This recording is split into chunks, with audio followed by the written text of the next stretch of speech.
ترکی کا ہاگیا صوفیہ آپ نے نام سنا ہوگا۔ دنیا کے سب سے بڑے چرچوں میں ایک چرچ رہا ہے۔ اسے 6 صدی میں بائنجنٹائن سمراٹ جسٹینین کے حکم سے بنایا گیا۔ 1500 سال پرانے چرچ کو پہلے مسجد پھر میوزیم بنایا گیا، اب پھر مسجد بنانے کا فیصلہ لیا گیا۔ کیا ہے اتہاس؟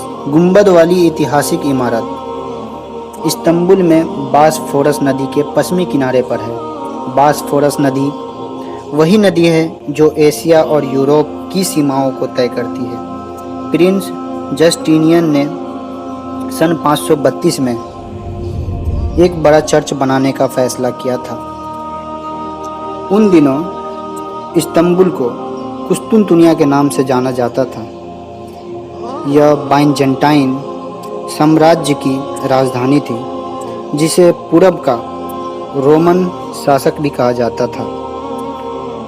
اس شاندار عمارت کو بنانے کے لیے دور دور سے را مٹیریل، اسٹون اور انجینئر بلائے گئے تھے۔ یہ ترکی کے سب سے فیمس ٹورزم پلیس ہے۔ یہ چرچ 532 سے 537 میں کل 5 سال میں ریڈی ہوا۔ یہ چرچ آرتھوڈاکس عمارت کو ماننے والے کا اہم پلیس بن گیا۔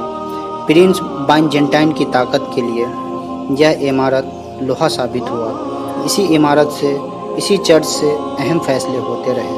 یہ عمارت قریب 900 سال تک ایسٹرن آرتھوڈاکس چرچ کا مکھیالے رہا، لیکن اس کو لے کر وواد صرف مسلمان اور عیسائیوں میں ہی نہیں ہے۔ 13ویں صدی میں اس چرچ پر یورپین عیسائی حملہ ور ہو کر بری طرح سے تباہ اور برباد کر دیا۔ کچھ سمے کے لیے کیتھولک چرچ بنا دیا گیا۔ 1453 میں اسلام کو ماننے والے عثمانیہ سلطنت کے سلطان محمد دوئم نے قسطنطنیہ پر فتح حاصل کر لیا۔ اس کے بعد قسطنطنیہ کا نام بدل کر استنبول کر دیا گیا۔ اسی طرح بائنجنٹائن سامراج کا خاتمہ ہمیشہ کے لیے ہو گیا اور سلطان محمد دوئم نے آدیش دیا کہ ہاگیا صوفیہ کو مرمت کیا جائے۔ پہلے صرف ایک گنبد والی عمارت تھی، لیکن اسلامی مینارے 6 بنایا گیا اور اسے مسجد میں تبدیل کر دیا گیا۔ اس مسجد میں پہلے جمعہ کی نماز میں سلطان محمد خود شامل ہوئے، جو کہ آج پھر سے ترکی کا ایک سلطان جسے طیب اردوغان کے نام سے جانا جاتا ہے، انہوں نے پہلی جمعہ کی نماز میں آج شامل ہوئے۔ جب فرسٹ ورلڈ وار میں ترکی کی ہار ہوئی اور خلافت عثمانیہ کے خاتمے کے بعد مصطفیٰ کمال پاشا کا شاسن آیا، تو انہی کے ٹائم میں 1934 میں اس مسجد کو میوزیم بنانے کا فیصلہ لیا گیا اور 1935 میں اسے عام لوگوں کے لیے کھول دیا گیا۔ کون ہے مصطفیٰ کمال؟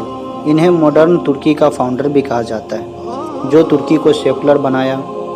مسجدوں میں اذان پہ پابندی، حجاب پر پابندی، اس پر ایک الگ سے ویڈیو بنائیں گے۔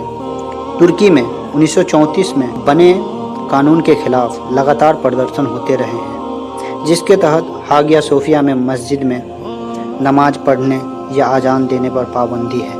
راشٹرپتی طیب اردوغان اسلامک سوچ کو ہمیشہ سپورٹ کرتے ہیں اور ہاگیا صوفیہ کو میوزیم بنانے کے فیصلے کو ایتہاسک غلطی بتاتے رہے اور لگاتار کوشش کرتے رہے پھر سے اسے دوبارہ مسجد بنا دیا جائے۔ راشٹرپتی طیب اردوغان کا محنت رنگ لایا۔ ترکی کا میوزیم 86 سال بعد اب مسجد میں پریورتن ہو گیا۔ استنبول کے ہاگیا صوفیہ میں 24 جولائی سے نماز ادا ہو رہی ہے۔ اس فیصلے سے یورپ، افریقہ میں کچھ دیش میں کھلبلی مچی ہے، کیونکہ ہاگیا صوفیہ کا مشن بیت المقدس کو فتح کرنے کے لیے حوصلہ افزائی کرے گی۔